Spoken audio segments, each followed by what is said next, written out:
So my first my first Sunday was Pentecost last year, but I came from a church in Eastern Tennessee in an area called Kingsport. I was there for 17 years and then just recently made the move. So if you could have told me what this first year was going to be like, I wouldn't have believed you. So it's been a trip for sure. As Mike was saying, what I would like to do is work with you a little bit about on the sort of philosophy of a live stream, and work through some questions that I think maybe might be guiding for you, might help drive you towards a little more engagement. I know every church is different in how people use technology. The wonderful thing I've been experiencing is all those people that were resistant to technology now find themselves desperately wanting it. And so this pandemic has been quite the motivator for people learning how to use iPad apps and how to use certain services. And so that's there's a lot of motivation right now for engagement, but I think there's things we can do in terms of our online worship experience to even raise that level of engagement, make people have a larger degree of connectivity. And so I wanted to just talk about that with you. Mike's going to deal a lot more with the technical things. And then at the end, I'd like to be able to come back and just share with you some of the choices we've made by what we're trying to accomplish and show them to you, recognizing that we're all going to come at this from different skill sets and different abilities. But at least I could show you how we've tried to take our philosophy and then put it into practice, and that maybe that would be helpful. So I am glad you're recording this, because I worry that I could go too fast on some of this stuff, and it's hard to separate what's important from what's not and all this, and I will do my best to do that. So first, I just want us to understand, and it's probably obvious to everyone, is we are now worshiping through a medium. It's no longer in person. Now, we've always been worshiping through a medium. If you have a church that has a sound system, you're using some degree of a medium. But now it's different, because that medium is clearly between myself and my congregation, yourselves and your congregation. And so we have to understand that mediums are not neutral. So there are things that this medium does that it's going to lock into. So an example with this would be is when technological advances happen, they often are used for things that they were never intended to do. One of the examples of this from a product perspective is Listerine. Listerine was not developed as a mouthwash. Listerine was a battlefield antiseptic used in the Civil War, and then someone figured out they could market it for a mouthwash, so invented the condition of halitosis in order to scare people into buying it. So they did. So they repurposed it. The same can also be true of technology. When Facebook was invented, it was invented by Mark Zuckerberg and the Winklevoss twins, and it was a way to literally rate girls online. They had no intent of it becoming this massive fight starting machine, this massive, megaphone of disinformation at times. And so for better, for worse, we are locked into the consequences of the technology that we use. So that's a long-winded way of saying all screens are not created equal. If your congregation is like mine, they are engaging in our worship live stream a lot of different ways. We broadcast on YouTube and Facebook. I apologize.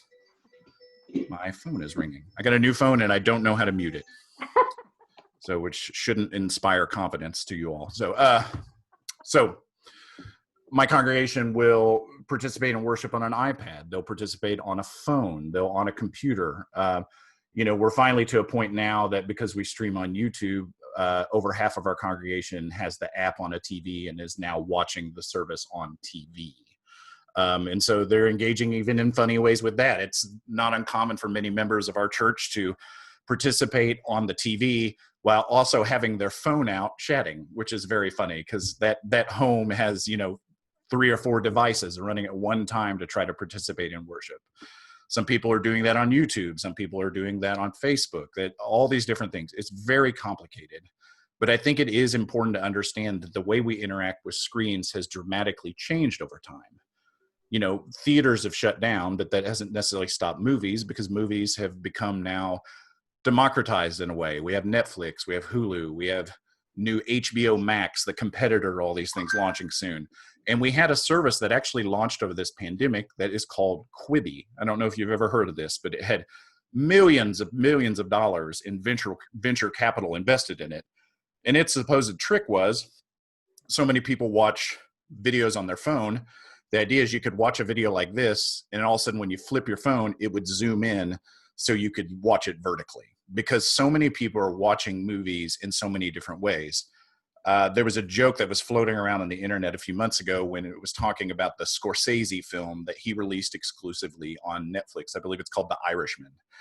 And I'd said I'd seen this, and I actually shared it with my congregation. Because Martin Scorsese can be known for being a little pompous in his views on his own filmmaking prowess. And someone made a joke. They said, I intend to watch Martin Scorsese's film the way he intended, which is broken up into 12 different segments while watching it on my phone while hiding in the bathroom from my kids. Because the way we interact with technology is weird and varied. You probably have had someone in your congregation worship while they're in the bathroom holding their phone. These are the realities we're dealing with. So it's helpful to understand that there is some degree of the medium we use is going to influence the way people perceive things. And where the rubber meets the road on that, for me, is if all we're doing is essentially doing a facsimile of what we would do on a Sunday morning, simply performing our Sunday morning worship service as normal, and then just sticking a phone up from afar and watching it, don't be surprised if your people don't feel engaged, because it's going to feel distant. That's just the reality of the device. So one of the big arguments that has happened in the film industry is because so many movies are now being made with mobile devices in mind, it's changing the way movies are shot. So for example, using Netflix, Netflix, at least 50% of their users are watching things on their phone. Well, a phone is small. It's not as big as an IMAX screen. It's not even as big as a flat screen in a room. And so our eyes can only see so much. So if you think about the great old Western movies, My Name is Shane, I was named after a Western. The Westerns have these great cinematic landscapes with wide shots panning across the horizon. Something like that looks like nonsense on a phone.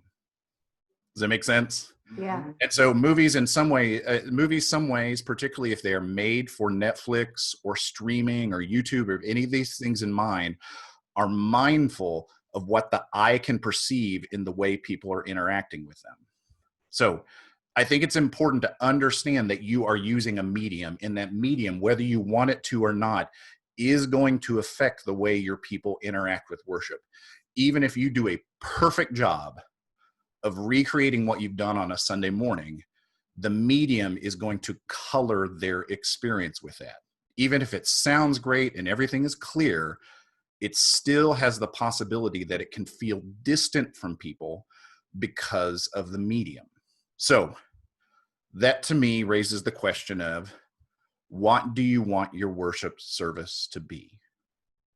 Are you trying to have it a facsimile of what you've always done? And if you are, does it have to be in the same place it's always been done? Does it have to look the same way it's always been done? This is, in many ways, I like to frame this as an opportunity. If we would all admit at some point, many of our churches are too attached to our buildings. We make too much of an assumption that the church is the building. And while most people understand that it's not, we still can often have unhealthy attachments to our buildings. And this is a very interesting opportunity for the church to see itself more as it really is, as the community of believers gathered together. So is there a way that we can do our worship services that minimize the role of the building and maximize the impression of community? So another question is this. One of my very good friends is a professor of homiletics and liturgics at Union Presbytery Seminary. He was my seminary roommate. We've been good friends since undergrad. And he talks about this. He says, as mainliners, we love words. We love words. Our liturgies are just full of words. But when we go through this medium, and all we're doing is we're either putting the words up on the screen, or often many of us are emailing bulletins to our congregates. And our services are so word heavy that it could feel for some people like our bulletins have just thrown up on the screen. It could just be awash with something that people are having a hard time engaging because it's not interactive. It's more like a table read where we're sitting around table reading a script for something. And it might feel hollow for people because of the medium. Now, I think the criticism about our loftiness of words, I think applies sometimes in person too, but I think this just further creates that distance and confusion. So for me, I like to frame this as an opportunity. It's an opportunity to express our adoration for God in new ways. It's an opportunity to enable more artistic exploration that can be democratized within the church.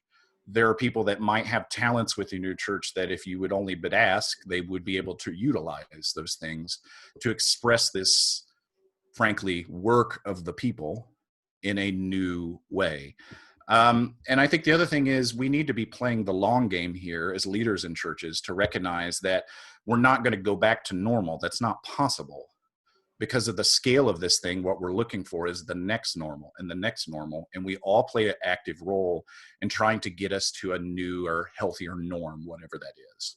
So this is an opportunity, like, to put it in the words of Phyllis Tickle, she says the church always has these rummage sales. And at some point you decide the things you're going to keep and the things you could throw out. This is a good opportunity to sort those things, to be able to learn something about church. Well, I definitely feel that about us. I feel like we've learned a lot from our experience. And because of that, for us, it's been a universally good one, to the point that our people don't want to necessarily come back and worship in person, not because of fear, but because they like the online so much or certain aspects of it. And so we've learned some things that I'll share a little bit later about that. I think there's also opportunities, not only in establishing new norms, but we also have to recognize that in-person worship is not a panacea to participation, because there's issues of people might be embarrassed to do certain liturgical acts. We're comfortable with standing up and sitting down, but maybe we're not comfortable with raising hands or reaching out or doing those type of things. There is an opportunity in the relative anonymity and privacy of people worshiping in their homes to encourage more bodily movement as an act of, as a part of worship that creates and drives engagement. So there's a couple professors I've looked to. Some of you might have known them. Alice McKenzie is one. Marcia McPhee is someone who is a well-known person that talks about worship. And one of the things they like to do is they say, as we're doing worship, we need to think of it as filmmakers. And what's interesting is they were saying this before we were doing this. They've been saying this for years. They didn't even imagine a world where a pandemic comes and we're all online exclusively. And the idea is that a film is not just a collection of parts. It's a cohesive narrative that's woven together. And it's about a movement. Now, we know that from our understanding of worship, the fourfold pattern of worship. It has a flow of engaging scripture and being sent out. But often, because of our so many worship resources and the traditions of a liturgical church, it becomes very easy to just make that plug and play, and it feels very stilted. And so now, because we're in this environment, I think it really should challenge us to think about the experience. What are people going to feel and react, as opposed to check that box, check that box, check that box. And I think that's a challenge and an opportunity for us. So with that in mind, there's some questions you just have to answer for yourself. And this is some of the stuff Mike's going to get in. You're just going to have to assess your level of technological and, frankly, artistic competency. And then, having assessed that, you need to try to decide what you feel you can do well. Everyone's going to have to define that for themselves, what is well. I think I can give you some broad outlines here in a second of what I think constitutes well done, but I don't want to overdo that because I don't want you to be self-conscious about this. I want you to explore this creatively. And then I think with that comes the particular challenge of, if you feel like you can't do it well, should you even be doing it? A certain element of worship. If you feel like, I don't want to necessarily choose one, but if you feel like doing something like the affirmation of faith, it's hard to do when you can't hear other people's voices. If you're just streaming in that platform, is it worth doing in that same way? Maybe there's a more creative way of doing it. That's a challenge. We've thought of that a little bit with things like prayers of the people, because we don't we don't quite know how to do that. We continue to do them, but it's very difficult to understand how to do that in a more involved way. And then the final question is, outside of glorifying God, what are the other goals you're trying to accomplish? You know, you obviously want people to worship, glorify God. What are the other goals? Are you wanting to get people more involved in Sunday school classes that are meeting on Zoom? Are you wanting to make sure people, are you wanting to grow your audience? I know some of our churches are probably seeing numbers that you have trouble making sense of because online viewership metrics are kind of nonsense at times. But the reality is, because when you put this thing out there, you can have people watch it and you have no control. In some ways, that's a great thing. We have like people watching from the Netherlands. I don't know how they got there, but we have people and they comment and talk with us, and people in Australia. I have no clue, but it's weird things like that happen. And so outside of glorifying God, what are the other things you're trying to accomplish in worship? Are you trying to change norms about what worship looks like or could be in the future? Are you wanting to work on the church's relationship with the building? Are you just wanting to get people more engaged? Are you wanting to create a worship service that's comforting or challenging? I think you have to keep those things in mind when you go into worship, but also it all goes through that lens of many people are watching on a tiny little phone. Some people are watching on a laptop, and some people that really know how to do it are watching on a TV. But that is going to shape people's impression of things. So with that in mind, I have some pretty simple recommendations I would like to recommend. One of which is, do not show people your shoes. It's pretty simple. If I'm looking at you on a phone, I don't need to see your shoes. I need to see your face. Zoom's a great example of that. None of you are Zooming from back here. You wouldn't see me. It makes no sense. If you're standing in the middle of your chancel with the camera on you, I don't need to see the whole chancel. And frankly, I don't know what extra value that does for people out of saying, oh, doesn't that look nice today? Maybe that's what you're getting. But what's one of the things that the church can do in this time is, I'll back it up and say this. I think one of the things the church can speak to uniquely right now is earnestness. We are earnest in our beliefs, earnest in our desire for justice, earnest in our desire for inclusion, earnest in our desire to glorify God. And one of the biggest things that can communicate that are eyes. Seeing what someone is saying. They see those micro expressions. And this is an example of where the format, this medium of live streaming, might have an advantage over in person. Because I can preach in a way that people see my eyes and see my micro expressions in my face.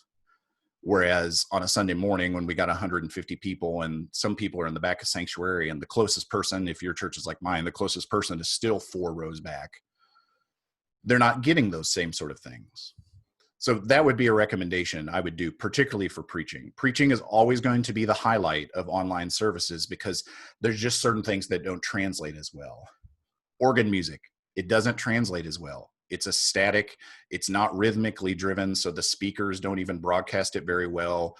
When you shoot someone just playing on a manual like that, it's not very visually compelling, and so it's hard to engage people in that way.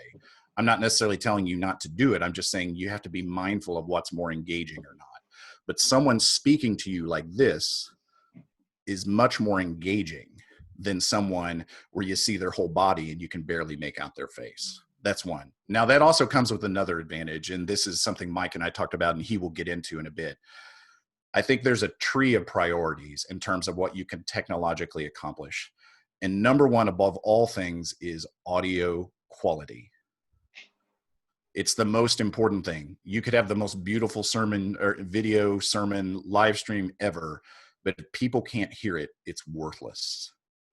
And that, in my estimation of seeing a lot of other churches' live streams, is the biggest drawback in people, is audio quality. Because the other thing that can happen sometimes is you can barely hear the preacher, you turn the volume up really loud, and next thing the organ comes on and it blows your speakers out. That often happens, and some of that's just because we're not pros at this. We're doing our best to sort of hack together something. But if if it's helpful to think, if this was the first week of the pandemic and you were starting over, it might be helpful to almost hit that mental reset button and say, this week, I'm going to prioritize above all things for people in, things like the prayers of the people, when I welcome people, when I, say, I'm glad you're here, when the sermon is coming on, that the priority is you see someone sort of in this angle, think of it like belt up. It's more called like a medium shot if you were doing filmmaking, and make sure that they can hear them really well. Those are the biggest priorities about things. I can watch a live stream that looks terrible, but if it sounds fine, I'm going to stick with it. But the other, I'm not going to do because I can't participate. Audio is more important. The other thing I would challenge you to think about too is people have seen the church building, but there's a lot of value for people to see you in your homes. This is the real me here. I'm going into the church building once a week. That's basically to check mail and to check in our day school, which is recently reopened. That's about it. But the rest of my life is lived in this home office and with my family. And so when I do my sermons and things like that, I record them in my backyard. I recorded one in my car. I've done things in those settings because that's the real me. And the feedback I've heard from my congregation is there's a folksiness and a closeness and intimacy that is gained in that. I don't wear my vestments. I just wear what I wore for that day. I try to look good as best I can in what I'm wearing. I have my COVID hair like everyone else, which is way too long, and when I wake up looks crazy, but I do my best to look presentable. But I am presenting to them the real me in that moment. The rest of my staff who participates in worship has done the same thing. We've actually made a staff-wide declaration is we will no longer record in our building. That's for safety reasons because our day school's there, but it's also for philosophical reasons of saying the church is the community. We're trying to democratize things. We actually have some elders that will be preaching in some coming weeks, and they'll be preaching from their homes. There's a lot of value in that because what we desperately need right now is solidarity. And the best way we can demonstrate that is to show people we're living the same life as the same, life as them. We're all trying to honor this distance, no matter how difficult it is. So I want to turn it over to Mike here to be able to start handling some of the technical things, but I just want to leave you with that understand that you're broadcasting in a medium that not all people are engaging in the same way.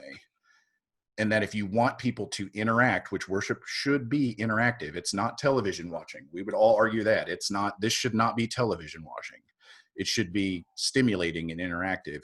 We have to be mindful of that, and we have to be much more provocative in holy ways to get people to engage. And I think that's a couple ways to get at that. So go ahead, Mike. All right. Thank you, Shane. I was reminded of a lot of true things there. The importance of audio, for sure. When a few years ago, our audio system at the church was failing, and we brought in Corner Music to do a complete redesign, custom installation. And the guy that headed that for us said his goal was to make it sound like nobody was more than, say, 10 feet apart in the sanctuary. So like when I was talking, it should sound like I'm about 10 feet away everywhere in the sanctuary. And man, the response to the quality of worship when we brought that new system online and got it dialed in, it was like a whole different thing. Doing the same music, same stuff in the same space, but oh my gosh, the change in the sound quality and how people were receiving and being in worship. Even like the tension level went down because they weren't straining to hear over the tinny sound system.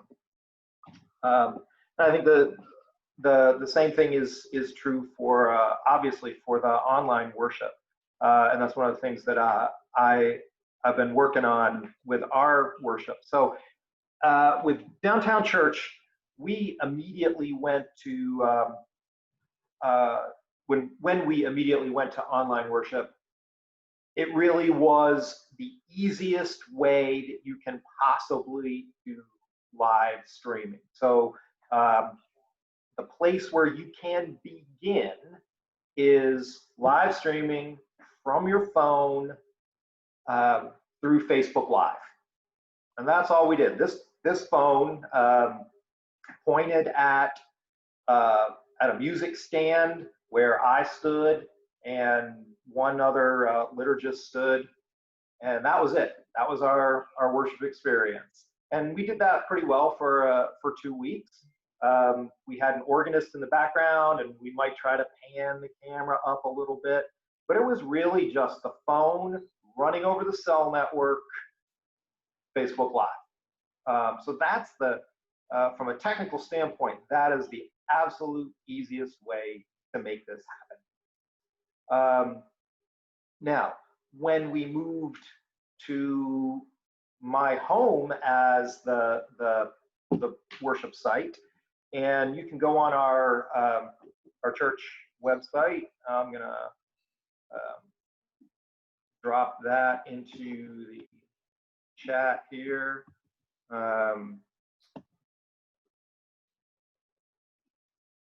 Okay, that's the Downtown Church Facebook page. So that's where we're streaming to, and you can go and see all of our online worship there in the videos. And this last Sunday, I reintroduced a children's message, and I did a behind the scenes of worship. So you can actually watch DP Church worship from last Sunday and see what my setup looks like in my home. I kind of moved the camera around and showed that there's my wife sitting in a laptop, changing the scenes and making sure everything happens. There's 2 cameras on tripods. There's a microphone. But we've been really successful in live streaming from my home. So that's one way to do it. I know other churches, like my wife's church, the reason she's able to be my tech support on Sunday morning is because she records her sermon on Friday. It's integrated into a longer video, and that video is dropped on Saturday night or Sunday morning. So I'm going to talk about just how to push out live streaming. The assembling a video, dropping that's another thing. You can do that, if you have people that are competent in doing video editing, they can compile all of that, drop it on Facebook, drop it on YouTube, or whatever platforms you're using. So I kind of went from knowing nothing about live streaming, having never live streamed a thing, to having a small production studio set up in my living room on Sunday morning. So my encouragement is, like, you can do it too. And so I just want to share a little bit about what I discovered. So moving from Facebook Live, just hitting that live button on Facebook and going out to your Facebook page, to something that's a little more elaborate, a little bit more complex, but still very, very doable. So the first question that I wrestled with is, how am I going to get that image pumped out, and what kind of cameras am I going to have access to? And an iPhone or an Android is actually a very good camera. And I'm going to switch my view here, because I have a bunch of stuff hooked up to kind of demo.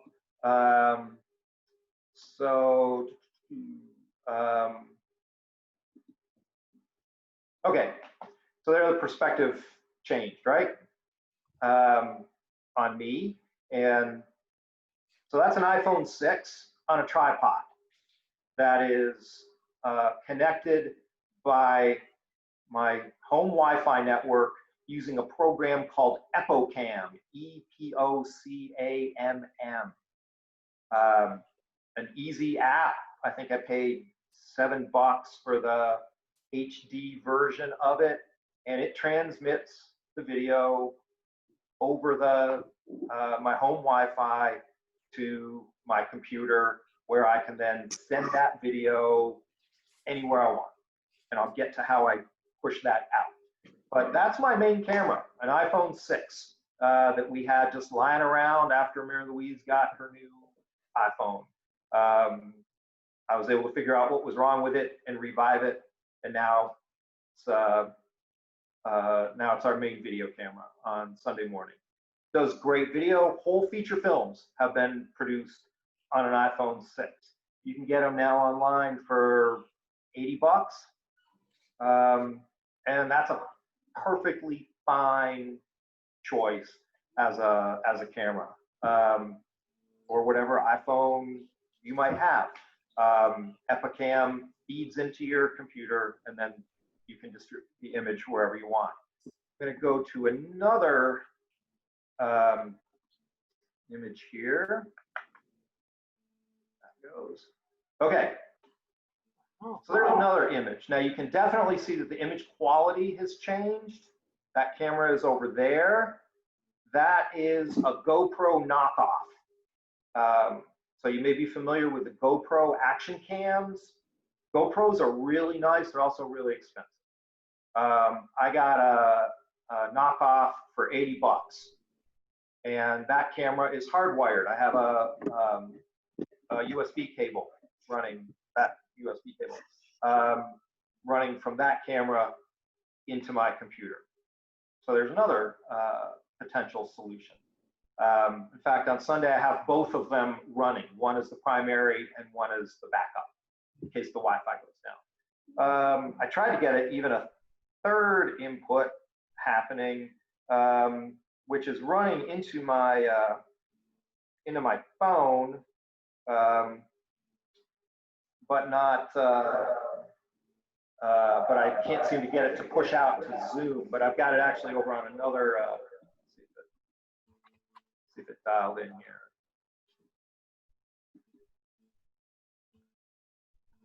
Did anything change? I don't think so. I just went solid, didn't I? Yeah. Okay. So my other effort didn't quite work, but it's another phone-based technology.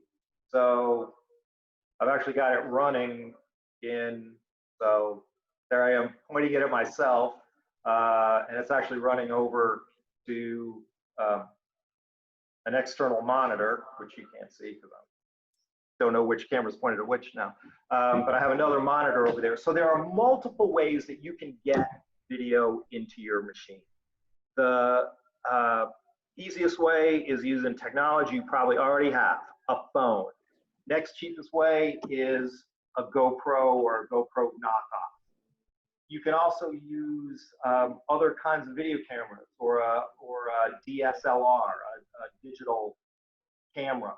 The complexities there and the cost go up, but there are some great Canon video cameras for a couple $100 that have USB output. So what you want is a USB output so you can get it into your computer. So that's for the video side. Those are some of the things I figured out. Just what do I have lying around that I can figure out how to run into? Phone is the easiest one, and the technology is easy to use and cheap. I think it was, like I said, $7, $8 for the app that allows my phone to feed into my computer, and for that image and audio, if I choose, to be sent out to the internet. Hey, Mike, I'm trying to put links for everyone as you're talking. Yep, that's it. Is it Canoni? Is that the? Yep. Okay. Thank you. Yeah, that's the app, and it works great. It's very stable. In fact, it's more. You can use it. You can hardwire it too, but I find it more stable over Wi-Fi. It doesn't crap out. It sometimes likes that app sometimes likes to disengage if it doesn't feel like it's being used. Um, so, the other one that I'm using here that works is called NDI, and that's kind of a standard protocol, NDI. You can get into that on your own if you really want to go into kind of the higher end setups, but that seems to be the default technology. I'm talking about things from like the MacGyver side. Again, what do I have that I can immediately begin using? The other important thing that is audio. And you probably know that your phone does not have the best audio capabilities. So what do you do about that? Couple of solutions. One is something like this. This is an external microphone that plugs into my iPhone. This was about $40 on Amazon. This is made by a company called Movo. It's the VXR110. Jane, you can probably find that real quick. And this is a knockoff of a more expensive microphone, but does the job, right? So this plugs into my iPhone, and now I have a much more professional audio video setup. And these two things will sync up quite nicely. Other thing you can use is an external microphone that runs through an interface. So let me do it this way.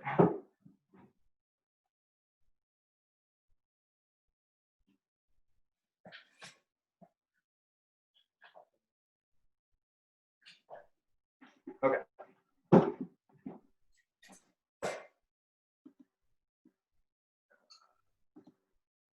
Okay. So now we have infinite camera happening because I've got this feeding in. So,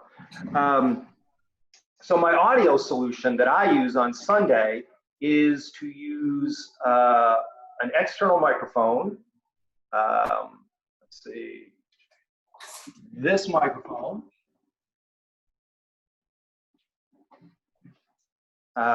Which is an inexpensive large diaphragm condenser microphone, about $100, running into this little box, which is a microphone interface box that phones and allows you to your computer. This one is this one's a little pricey because it's high end, Focusrite.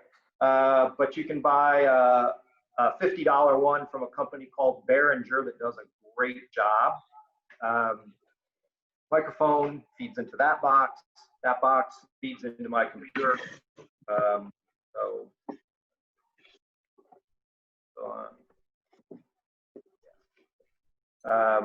Yeah.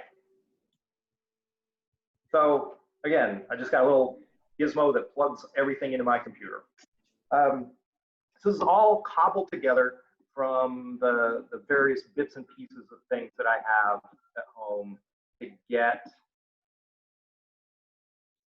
audio and video in.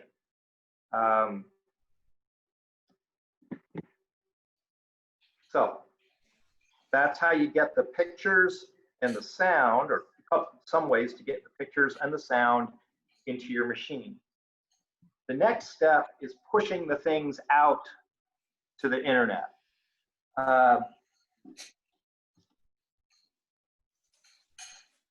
And I use, again, just when I first started, how does this work? I came across software called OBS, Open Broadcaster Software.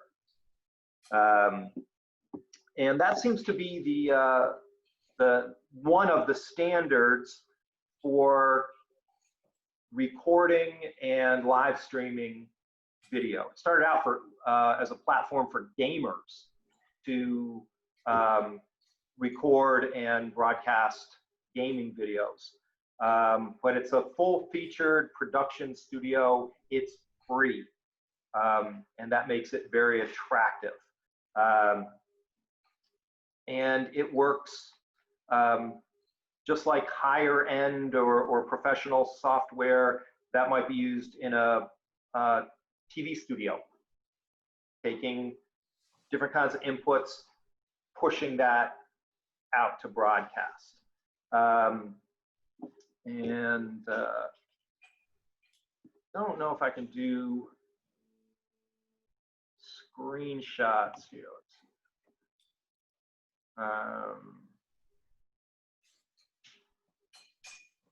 Yeah, I'm trying to see if I can change what you see so you can see the software. Don't think so. But OBS is a great resource to push live streaming out. It requires some time learning how that works. Fortunately, there's a huge community of videos out there. I just watched videos to learn how to do it. And if any of you were interested in it, I'd be happy to just Zoom with you and get you up and running. The main thing you got to remember, or that you have to remember, and that I learned, is that you have to, if you're using Facebook or YouTube, you have to get a streaming key, which is what allows your laptop and Facebook to talk to each other. And if you go to your Facebook page and click on live, it'll bring you to the live production side of Facebook, and you'll see all the instructions and buttons to click there. So on a Sunday morning, here's what I do. I get my cameras together, plug them into my computer, get my microphone set up, plug that into my computer. I open up OBS software, make sure that all of those things are feeding into the software.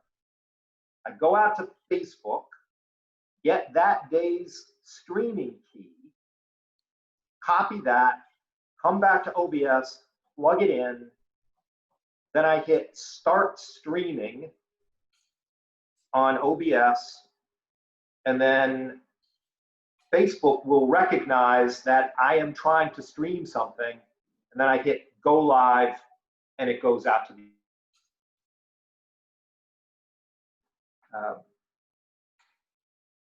and that's what I do on Sunday. We also use recorded video that I plug into the OBS software, and I can click through things. So I start with like Prelude, Call to Worship, and I can switch back and forth between recorded and live, still images, all kinds of things. And that's the advantage of the software pushing your stuff out, is that you can integrate more things into it. If all you do is point a phone and go live, then you're just limited to what you can do into the phone. If you use software through a laptop, then you can integrate all kinds of other things. There is better and more expensive software. One I explored for PCs is called vMix, V-M-I-X. And there's a demo version of that. The version that I would need is like $350 a year. Just not a worthwhile investment, because the OBS software or the vMix looks just like the OBS software, does exactly the same things in the same way. vMix just does it in a much prettier interface and a somewhat more intuitive interface, but the functionality is exactly the same. Yeah, so that's what I got. Just a bunch of stuff that I had on hand, things that I found on the internet, and maybe total $200, $250 investment in things like very long USB cable extensions, the GoPro knockoff, but all very, all very doable. I probably had everything assembled and figured out in maybe 2 weeks.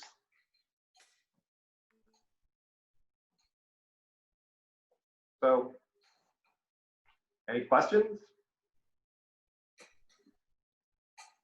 Yeah, I have one. First of all, thanks for sharing.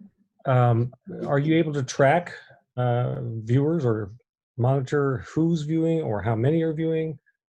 That's a Facebook Live function, and I've even started having my phone on my music stand while I'm live, so I can actually see who's watching. But that's a Facebook Live function, and I can comment along, and it's just fun to watch people come on and see who's there and say hi, and increase the intimacy. There's a little counter that shows how many viewers you have, and I don't know if that's people that have Facebook, or whether that's like total viewers, because people can view your live stream even if they don't have a Facebook account, which is a good thing to know. You don't have to have a Facebook account in order to view the live stream.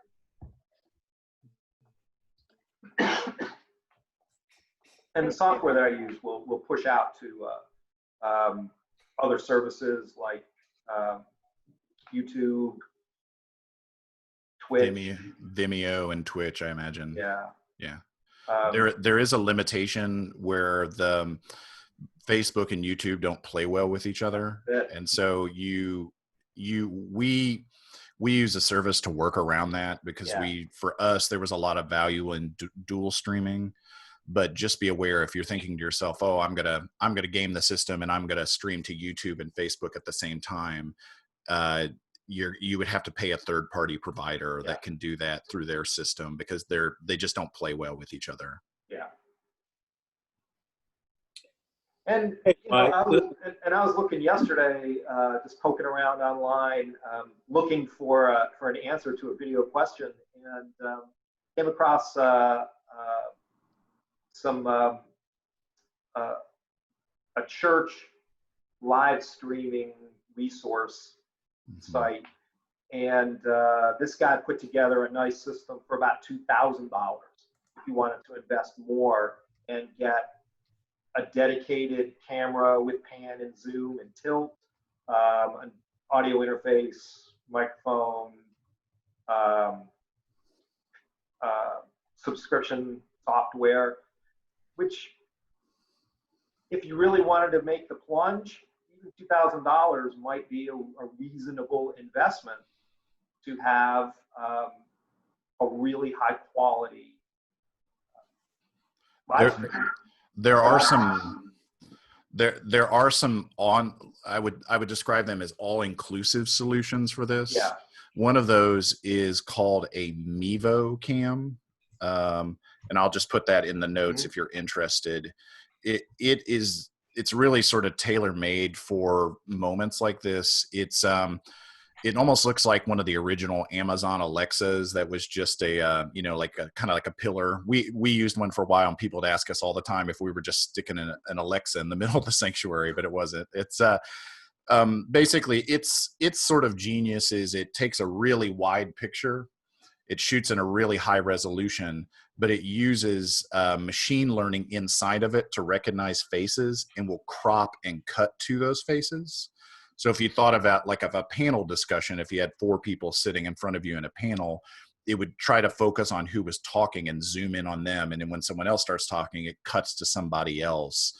It's an interesting feature. Some churches find it helpful. It does have a decent built-in quality microphone if you're close, but it's not a good solution to stick far away in a sanctuary. The nice thing about it is it's all built into the device itself. You don't have to buy extra equipment. You just run it off your phone and you can just broadcast to YouTube, Facebook, right there. That's one. There's another more expensive solution called Sling Studio.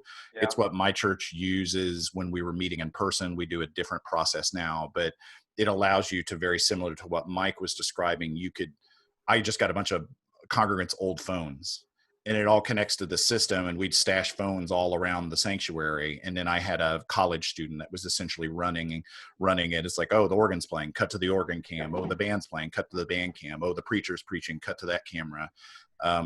It's more expensive. It's probably around $1,000, whereas you can get a Mevo for around $400. The advantage there is with that Mevo, you just don't have to do much. You just get it running, and it takes the stress out of it, because I'm sure Mike has experienced this is stressful trying to run all this stuff. Which gets to there's also a philosophical question too, is because you don't have to live stream.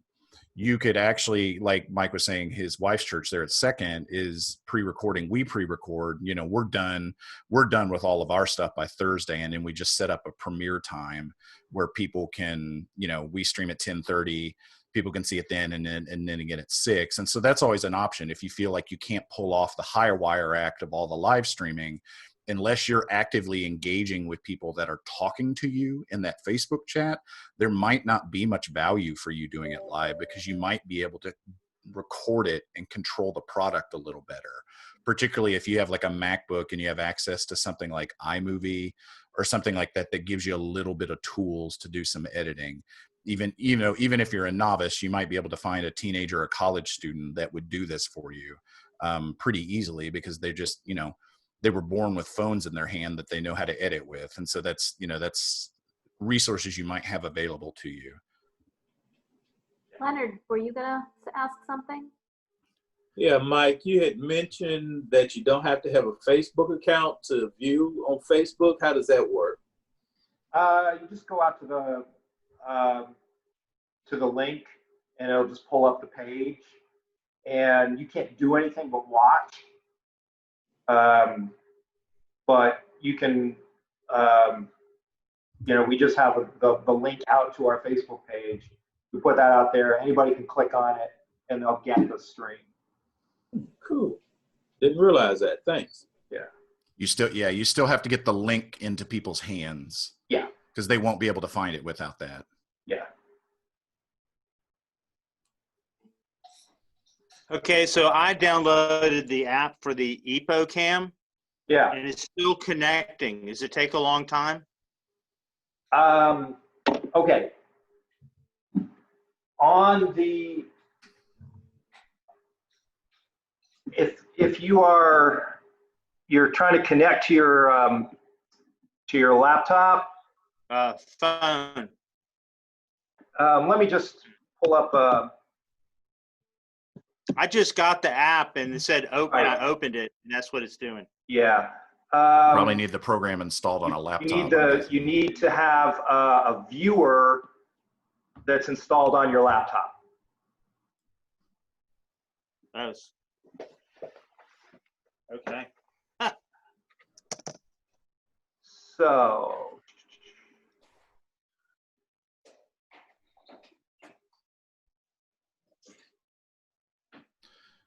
I think a helpful way to think of it is you need to have a laptop that functions as sort of like the producer. So Yeah. It's the thing that's bringing in all the sources that enable you to switch between them and send out. So the app you put on your camera, all it's doing is allowing your camera to point to that laptop. So it's not going to connect until you install it on a laptop. So I have to get the app also for my.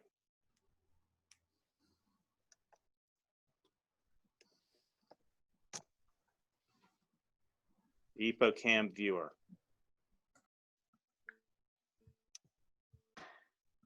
Okay.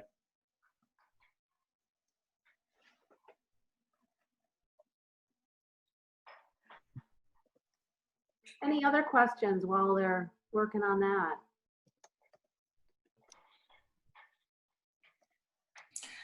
This is Lilia. I want to know if you have any trouble getting people to learn the technology in order to how to get connected, especially elderly people. How do you deal with that with the whole congregation? Yeah, that's a challenge everybody has gone through. What worked best for us is we had individuals within our church that felt particularly called to effectively, sit on the phone with people until they got it figured out. As a pastor, we're a mid-sized congregation. I don't have time to do that with other responsibilities, but we had other individuals who just had it on their heart to do that. And it is a challenge. And even after you train someone in that technology, I think you should expect lots of failure. But the nice thing is, I hope you all are essentially archiving your services. So if you're going on Facebook or YouTube, I hope you're essentially saving the archive of the live stream. That way, if someone isn't able to join you in that moment, at the very least, when they get back on, Monday or later that night, they're able to watch it.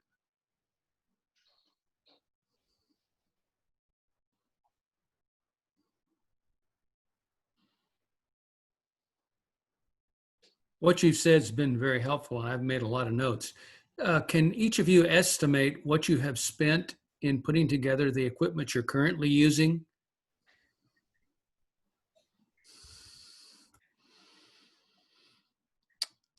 For me, our situation is probably not going to apply to most places because I have a background in video production.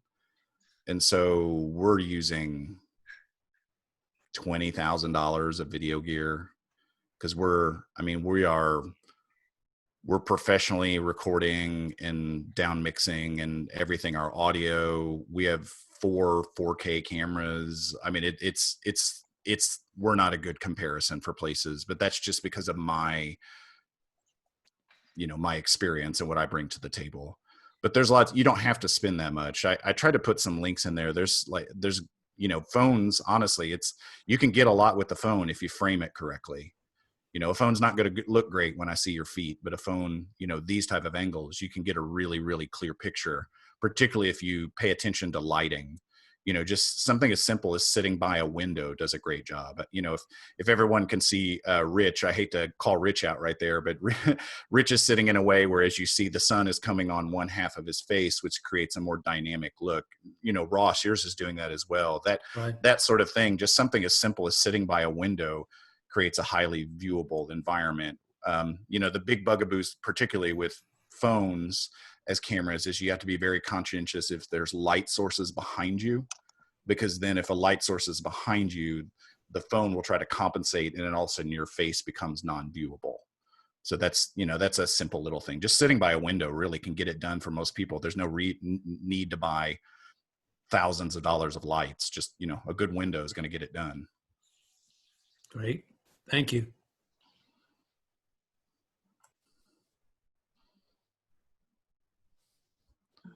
Anything else? Mike, I believe you're talking, but your mic is not connected.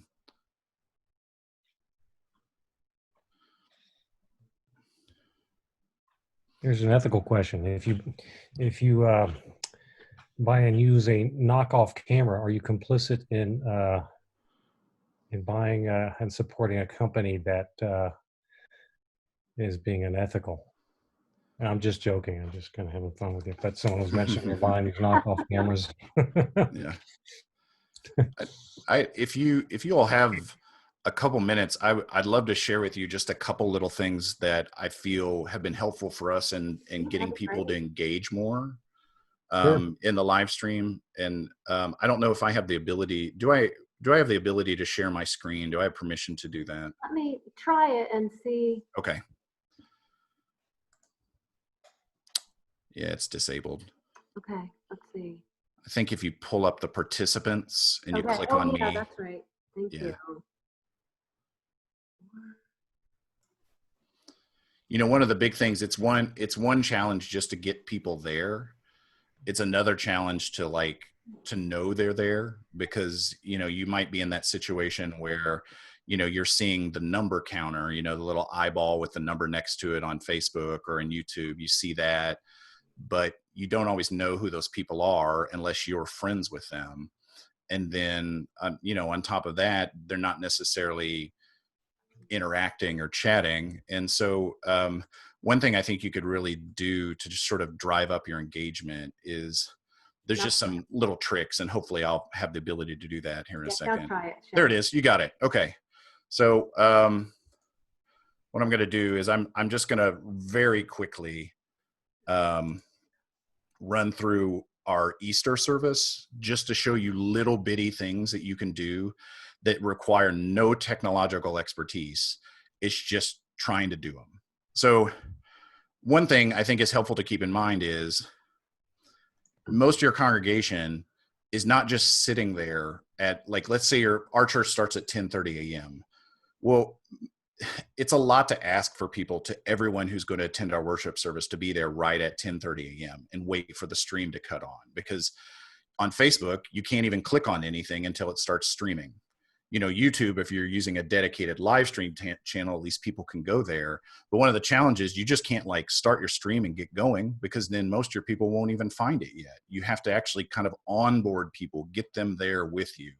And that's valuable time. So for us, we trimmed it off here because this is an archive, but we just have a general video that just plays and said the live stream is starting soon. The live stream is starting soon. That way, when people tune into it on Facebook and YouTube, they don't think anything's broke.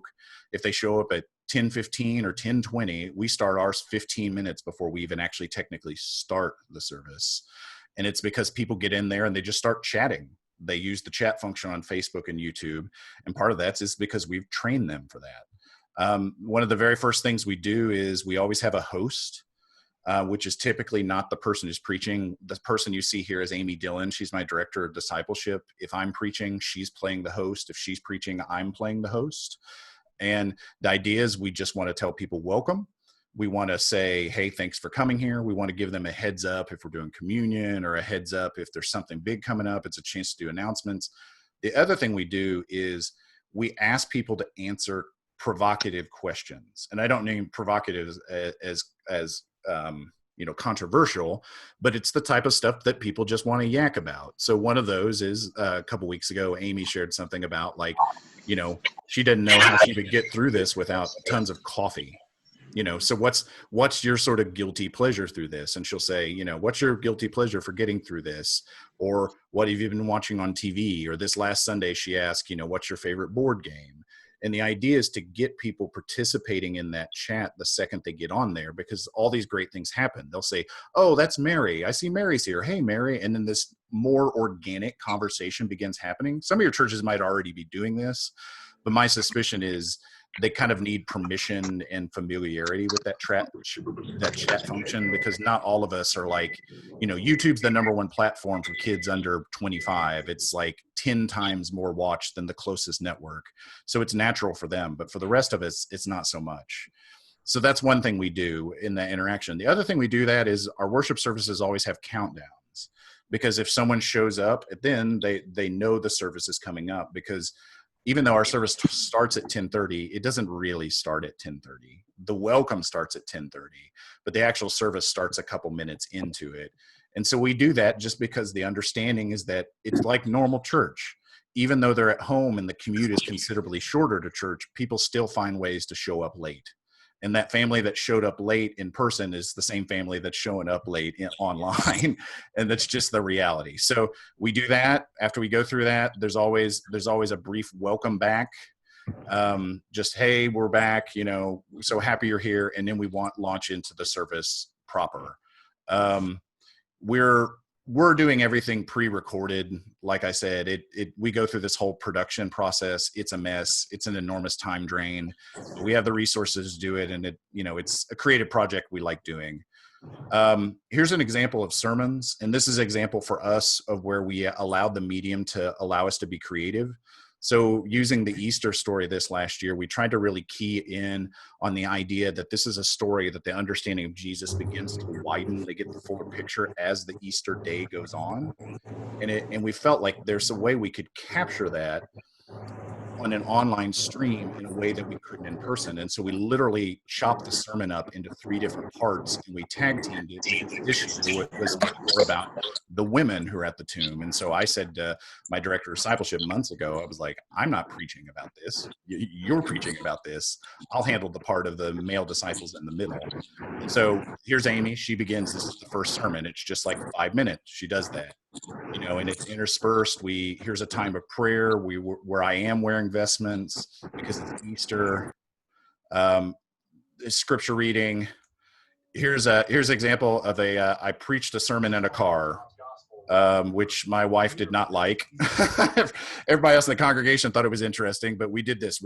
And so I went out and drove out as far west as I could of Nashville, and I started driving back in to Nashville during the sunset to make it look like it was sunrise, because we're talking about Easter sunrise. It's a way we allowed the creativity of the medium to do that. Our music is typically done like this. We try to demonstrate social distancing. So although while people are singing together, you'll notice that they're not actually near each other. And so we're trying to demonstrate the things that we want people to embody. If we want people to keep social distance from each other, we need to lead in a way that demonstrates that. And that's the step we're taking now we're not even recording in the building anymore, because we're wanting to demonstrate that, it's much more safe to be outdoors. And even though it's hot, we're going to try to record outdoors as much as we can. The final part of the sermon is Amy here, and this is her in her home.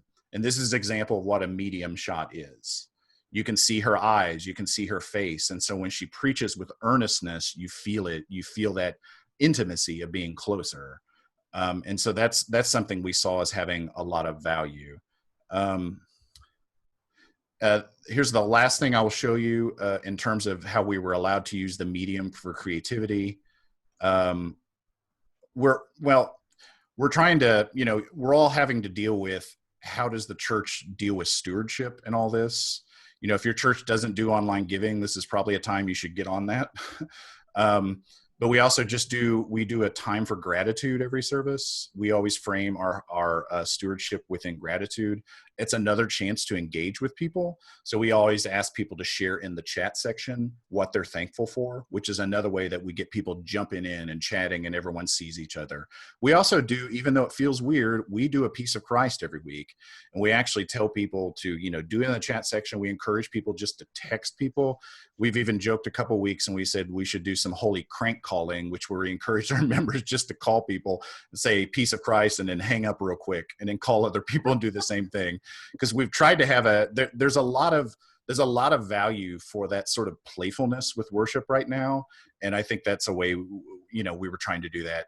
And then the last thing I was going to show you is for our Easter affirmation of faith, we actually had a bunch of different members in our congregation read it.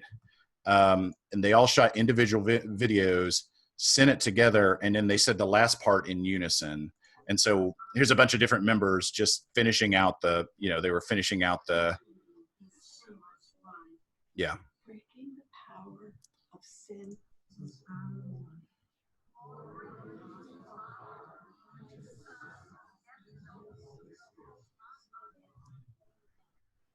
So those are playful ways you can do things but I would really encourage you, because it's been so beneficial to us, is to ask your people to respond in the chat, because they will. And it becomes this self-fulfilling thing that the more they do it, the more they'll check in with each other. And I think we are averaging like 200 to 300 comments on Facebook and YouTube every week, because our people are just so, lack of a better term, trained to engage in that way, which I know for them makes the experience so much richer, because they don't feel alone in participating in this service. So I think that's something, even as you're trying to worry about this technological stuff, which is really complicated, this is something you could do right away, is try to drive that engagement. So think about ways you can use your liturgical elements to actually get a response in the chat section. And I think you'll be really happy with what you see happen. Yeah, we had, can you hear me? Yes. Yes? Okay.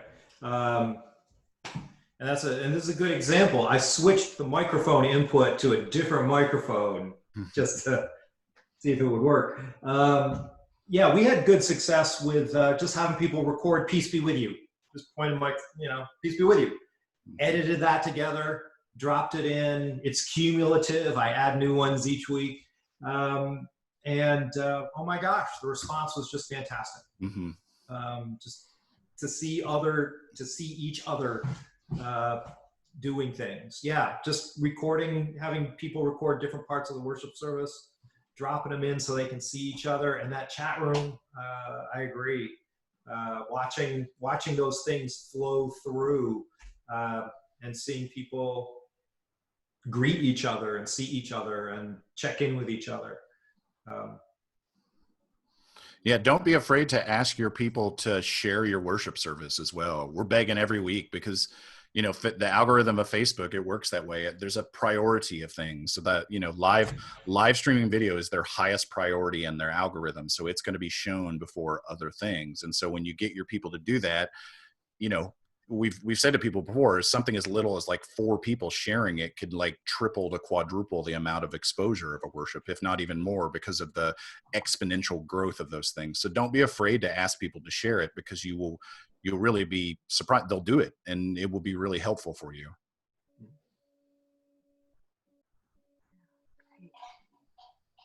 Any other questions for Shane or Mike?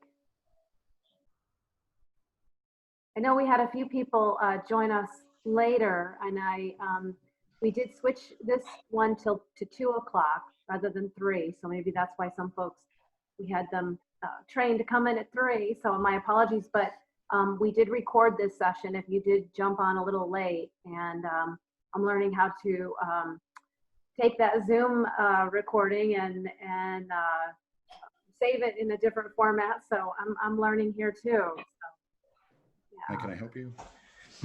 But yeah, you'll see, you can, Shane shared his Easter video. You can go out and look at mine, much more unpolished, but the same kind of elements. And just, again, using the things that I had access to and the abilities that I had or could call in. I use a fairly inexpensive video editing program to chop things up, but iMovie works great. So none of this is out of the realm of possibility for pretty much anyone willing to mostly put in the time, even more than the expense. If you want to add a pre-recorded segment into the middle of your Facebook Live, that's where you would use that OBS software. Yes. Yep. Because you can't do that with just Facebook Live. It's just cannot. Whatever's coming that camera is what you get. Yeah, you have to have some kind of production or switching application. And iMovie doesn't do that for you? iMovie does not. You need something that can take multiple inputs and combine them and send them out into a single stream. So I mix live, recorded, still images, title pages, like where Shane had, Hillsborough has like a real, kind of beautifully produced welcome page. Mine is white letters on black background that says "Worship starting soon." Same idea, very doable with just the stuff that I had. Well, this is really powerful stuff. I'm glad thank you, Rob and Ray, for arranging this. This is really, I've been, for the season of Easter, I've been posting on Facebook, I write them in there, prayers of Peter Marshall from when he was chaplain of the Senate. And I don't know, they don't give you like a stat for viewership for something that's just read. You can only tell how many people like it. So I don't know if that's an accurate thing. But I was on a trip to Washington, D.C. last week, and I went to the National Cathedral, to the Bishop's Garden and I recorded live through my phone one of those. I had like 100 viewers, you know, and just the power of that video visual image versus just a regular printed image. That was incredible. I mean, it's just knocked me off the bench. I mean, so, I mean, for all of us, this has got to be a way that we reach people in the future. I mean, I don't know how we could ignore it from now on. You know, at downtown, we've recognized that our live stream has allowed people who aren't part of the regular worshiping community, that can't be part of the regular worshiping community, people that don't live in Nashville anymore, but that still have an affinity for the church, can be there. And I've re-engaged with a couple of members who don't live in Nashville anymore, in a pastoral way, because we're doing Zoom and because we have this live stream. So we have a good consensus of the leadership of the church that in whatever form this has to continue. That we can't disenfranchise people who are now part of the community, or re-engaged with the community, and understanding that there are folks that are not going to be coming back to worship for a long time, even if we figure out how to do something in person.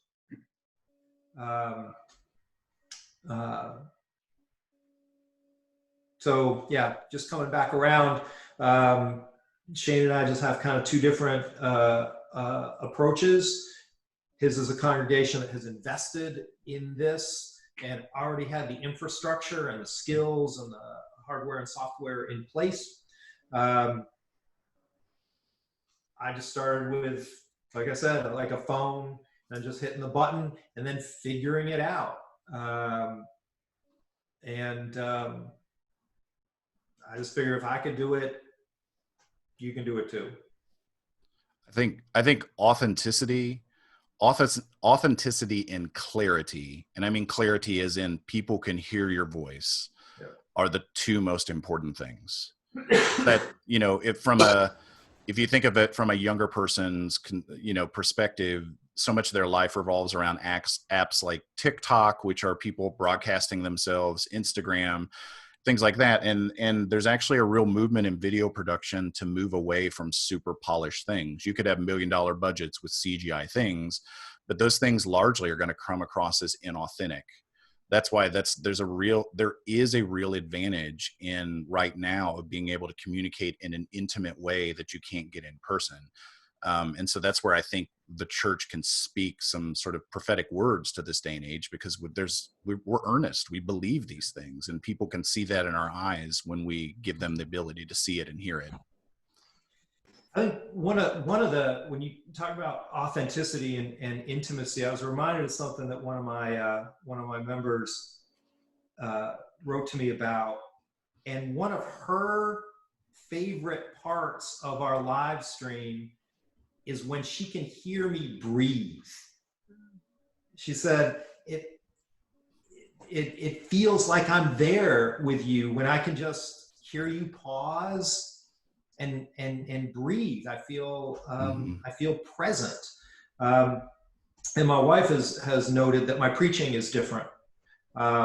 Preaching to the little black dot is a more intimate experience than trying to project myself out to a room and try to, you know, hit the person in the back. Now everybody is right here. So my affect is different. There's some really interesting apps, particularly it might work a little better on a tablet, but they have them on phones as well, that essentially will run, you know, like on your screen. If you're using the selfie cam on your phone, you can use the selfie cam, but it will run a teleprompter. And so you could literally have a teleprompter running of your text that allows you to record. Now we have a teleprompter, and so that's what we use. And that's just some I had because I used it in my previous church a lot. And it enables us to preach in this way that feels, again, much more, it's weird to say, even though we're using a teleprompter, it comes across as much more authentic because it's It's just us having a conversation, which is really a really powerful experience for some people. If you really wanted to get DIY about this, because I was just like curious, because my wife discovered that if I'm videoing her doing something, if I hold the piece of paper with the text up there, it looks like she's looking right at the camera. So I was like, I wonder if you can make your own teleprompter. You can. Yes, you can. Yep, 2 picture frames. Picture frames, some car window darkening reflective material that you can get at AutoZone. Yeah, it's all out there. Yep.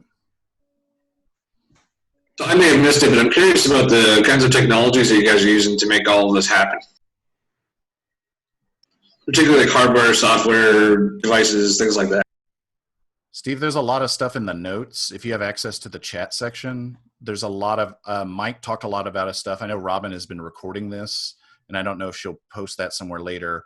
But if you get to the top there, you'll see something called Kinoni.com.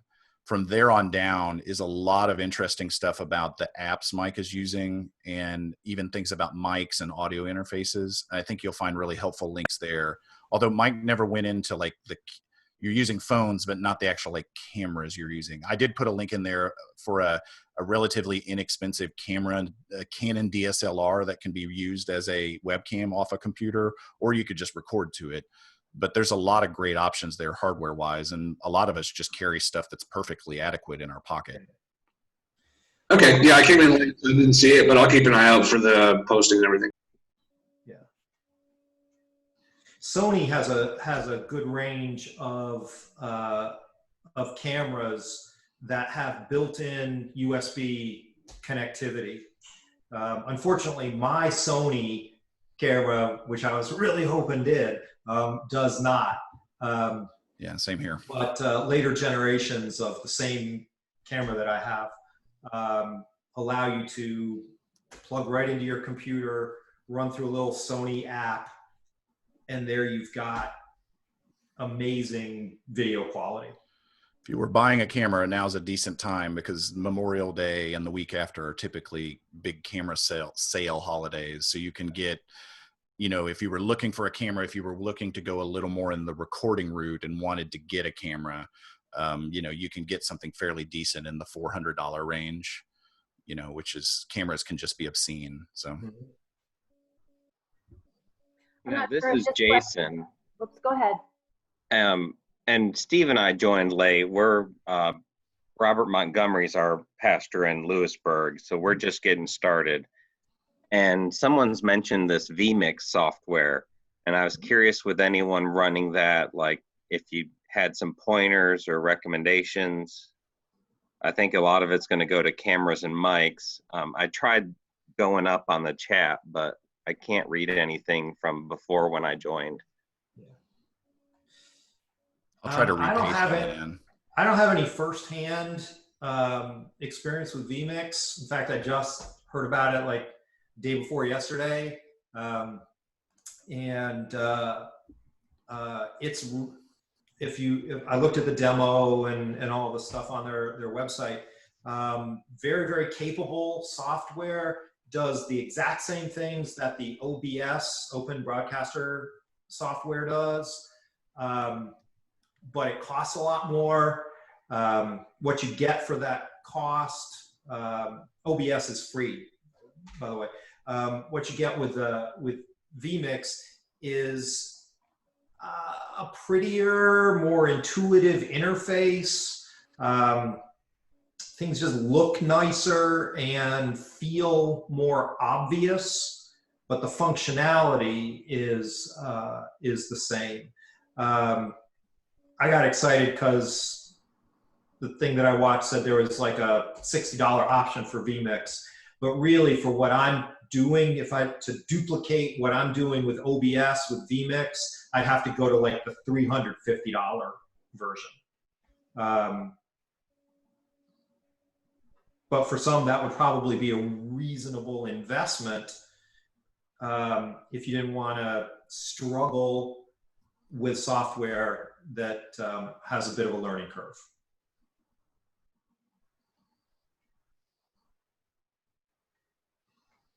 Jason, I posted in all those previous links, so you should have access to them now. Perfect. Thank you. Yeah, my apologies to Jason and Steve. I didn't see your, after we got going, I just didn't see who was waiting in the waiting room. So again, I've got this recording and I'll get these to you. Perfect. Thank you. Sure. Anything else?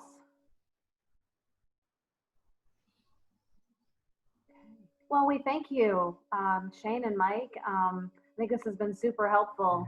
A lot of folks who had to leave were saying that this was just really helpful information and hands-on and something that everyone can relate to for sure. Yeah, thank you so much. I'll put my email in the chat if anybody has any questions. I can't promise super fast replies, but I'm happy to. I have a lot of, if you're asking about particular products, more in the camera range and audio range, that's a little more my expertise. I'm happy to do that.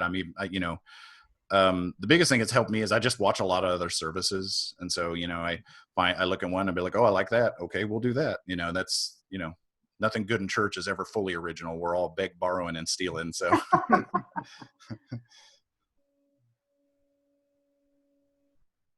Thank you. It's been very valuable. Yes, thank you so much. You're welcome. All right. Sign off. Thanks again. Bye, everybody. Everyone.